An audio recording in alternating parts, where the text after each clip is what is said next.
I've been wanting to build a fabrication table for quite a while, but as you may or may not know, steel is really expensive. I was looking at either going 3/8 or 1/2 inch. I really wanted to do a 1/2 inch one, but a 4x8 sheet of 1/2 inch is 7 something, and a 3x8 sheet or a 4x8 sheet of 3/8 is like 5 something where I'm at. So I found this piece of steel on Facebook Marketplace for this welding table, and it's literally a 5x10 piece of 3/8, which isn't really the thickness I wanted, but I couldn't pass it up. It was like $400 for this piece, roughly. And it already came with the legs. Now, it's not as sturdy as I want it. This piece of angle right here is just a piece of scrap I had just put on there. I'm trying to straighten the table out. The table's not bent, but there's so much flexibility in this 3/8 piece of 5x10 foot piece of 3/8 that I need to reinforce it to do what I want it to be able to do, which to be a straight table for fabrication. So I've got some of this really thick angle, which is massive overkill, and it's really going to add way more weight than I need to this table, but it's what I have and I'm going to use it up. So, and the table's a little bit taller. It's 36 inches tall. I think I really want it 32 inches tall. So I'll deal with that a little bit later. But what I'm going to do first is, well, this looks like this is 3/8 too. I'm going to install this down onto the bottom of the top of the table and clamp it all together and straighten it out. This is not bending, so if I clamp to this, it should pull out the bow in the table. I'm going to do it on both sides. I may have to run to Harbor Freight and get some more clamps, but I think it'll be cool. So I've got it up on the legs right now because I'm going to mark it the bottom of it with chalk and cut it with the right angle grinder. And it looks like you can see, I don't know if you can see in the camera, but some of the legs are a little wonk-eyed. So as once I straighten the top, I'm really going to straighten the legs out too. The legs may get closer to being where I want them to be once I straighten the bow out a little bit in the top. I'm not sure how straight those were welded on by the original owners, but I think it'll be all right. So first thing, like I said, we're going to reinforce the bottom of this. This thing probably weighs like 50-60 pounds, this piece of angle. So there's going to be one here, one on the other side, and then at least on either side and maybe in the middle. They obviously put that one there later, I believe, because I bet it was bowing in the middle a little bit. So we'll see if we need one. So first things first, let's mark the bottom of this and we'll cut that all out, and then we'll do one on the other side.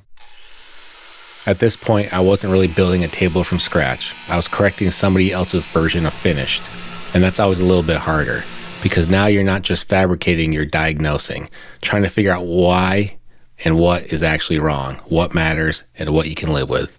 The top had enough flex to bother me, the legs weren't perfect, and none of those things on their own were a disaster, but together they made this table feel like something I'd always be compensating for. And I didn't want a table I had to compensate for. I wanted one I could lean on, weld on, clamp to, and trust. So the goal here is simple. Overbuild the weak points, pull everything back into line, and turn a good deal into something actually useful. Clean this. Let's measure everything.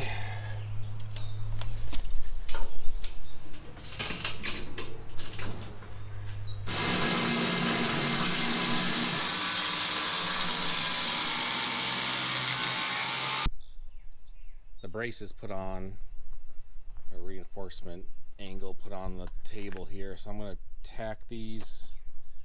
I'll probably do it every 1 inch eventually, but I'm going to put a couple big tacks in front of each leg on both sides, and we'll get that part done because I don't have enough clamps. I got to reuse the clamps for the side, and then I'm going to build these side ones on both sides. I'll do the middle one here. Some of those legs are a little cockeyed. I don't know if you can see it, but I will get those straightened out. That's what this clamp it for. This ratchet strap is pulling the legs back. Everything's tight though. I got it clamped in a bunch of spots.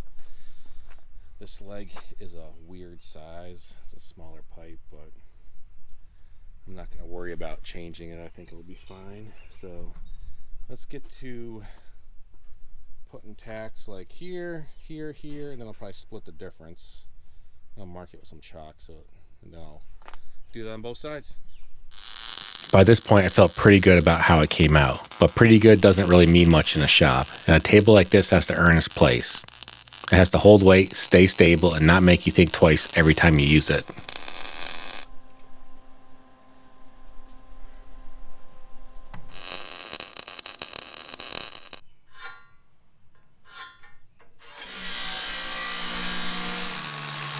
A pretty big table. This is a table? Yeah. For who? For me. Damn, dude. If there was any question whether this thing was solid, this answered it pretty fast. That sheet of stainless weighs 528 pounds, and I'm up on top of the table with a hand truck trying to get it into place, which is a pretty aggressive way to test something I just finished. But this is the kind of load that would expose every weak spot immediately. If the top was still flexing, if the legs were sketchy, if any of this reinforcement wasn't doing its job, I would have found out right here. Instead, the table just took it, and that's when I knew the whole thing worked. All right, here it is finished. I got it loaded down with crap, unfortunately. So we just came out of winter, so I had all this storage stuff going on, and it's still got that piece of stainless that you saw me load up a second ago. Finished the job for that, but it works awesome. I can put a ton of weight on it and do whatever I want on top of it. You see the little reinforcement I have? There it is. If you like this video at all, you got any useful information, please like and subscribe. And hopefully I'll get more out soon.